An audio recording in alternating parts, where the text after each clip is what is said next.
IMF के मायदे के बावजूद पाकिस्तान जो है वो डिफॉल्ट की तरफ जा रहा है। इतनी खतरनाक सूरत हाल के अंदर पाकिस्तान की सरकार और पाकिस्तान की हुकूमत सुबह से लेकर शाम तक क्या कर रही है? या वो इमरान खान के ऊपर झूठे पर्चे बना रहे हैं, या वो तकरीरें सुन रहे हैं इमरान खान की, उसमें उन्होंने क्या कहा, या वो तकरीरें नशर कराना बंद करवाने की कोशिश करें। और सबसे ज़्यादा शर्मिंदगी की, बेशर्मी की बात कि सैलाब ज़दगान के लिए पैसा जमा करने के लिए इमरान खान कल अपील कर रहा था और इन्होंने वो आवाज़ घोंट दी। इनको खुदा का कोई खौफ नहीं है। डरो उन सैलाब ज़दगान की बद्दुआओं से जिनके लिए इमरान खान ये पैसा जमा कर रहा है। पंजाब हुकूमत है कि उनको डिस्क्वालीफाई किया जाएगा, अगर ये कर दिया जाता है तो फिर क्या होगा? देखिए, कानून के अंदर है कोई बुनियाद कोई नहीं, ख्वाहिश इनकी बहुत, उसमें तो कोई शक नहीं, शदीद ख्वाहिश है, क्योंकि ये अब हथियार डाल चुके हैं। इनको पता चल गया है कि सियासी मैदान में ये इमरान खान का मुकाबला कर ही नहीं सकते थे। पहले ये एक एक करके मुकाबला करते थे, फिर ये सब मिलकर मुकाबला करते थे। अब उनको पता चल गया कि सब मिलकर भी इमरान खान का मुकाबला नहीं कर सकते।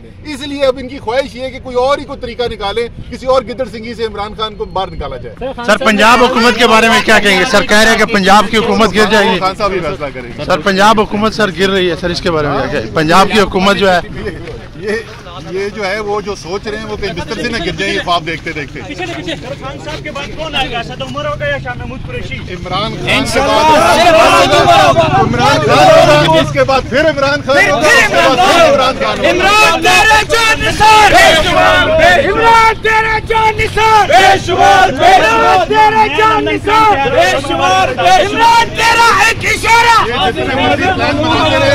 तेरा एक इशारा, अल्लाह ताला का प्लान होता है, आखिर में होता हुआ जो अल्लाह ताला का प्लान है। आपको याद आ रही है खान बहुत खतरनाक बन रहा है। आपको जरा फर्क करना चाहिए, फर्क करना चाहिए। सवाल आपका बड़ा, आप इसको जरा दोबारा रिफ्रेज करें।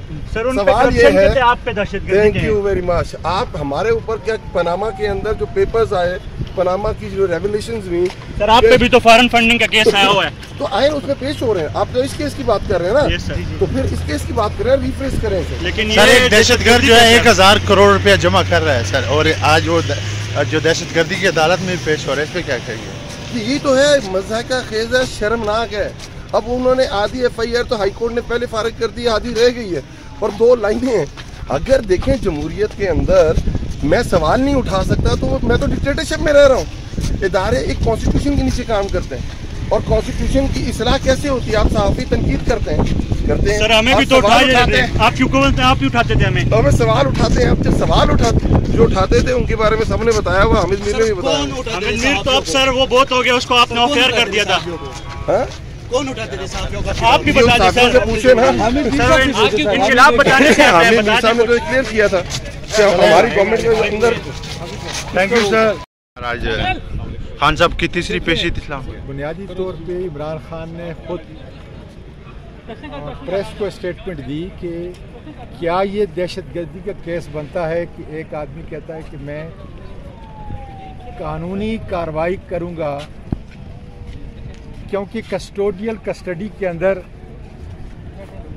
जितना तशद्दुद जो है वो डॉक्टर शहबाज गिल के ऊपर जो है किया गया है, और जिस तरीके से मतलब है कि आउट ऑफ द ऑर्डर वो अल्फाज में इस्तेमाल नहीं कर सकता जो इमरान खान ने की है, कि कितना सख्त जो है डॉक्टर शहबाज गिल को तशद्दुद का निशाना जो है, रियासती तशद्दुद का निशाना बनाया गया, और उसने कहा मैं उसके खिलाफ कानूनी कार्रवाई करूँगा। ये अगर खुदा न खास्ता टेररिज्म है तो फिर तो हर आदमी जो बात करेगा वो टेररिज्म है। तो मैं समझता हूँ कि अदालत जो है उसको देखेगी, अगली तारीख के ऊपर आर्गूमेंट भी हो गया और मेरा ख्याल उसी दिन फैसला भी हो जाएगा। चले बहुत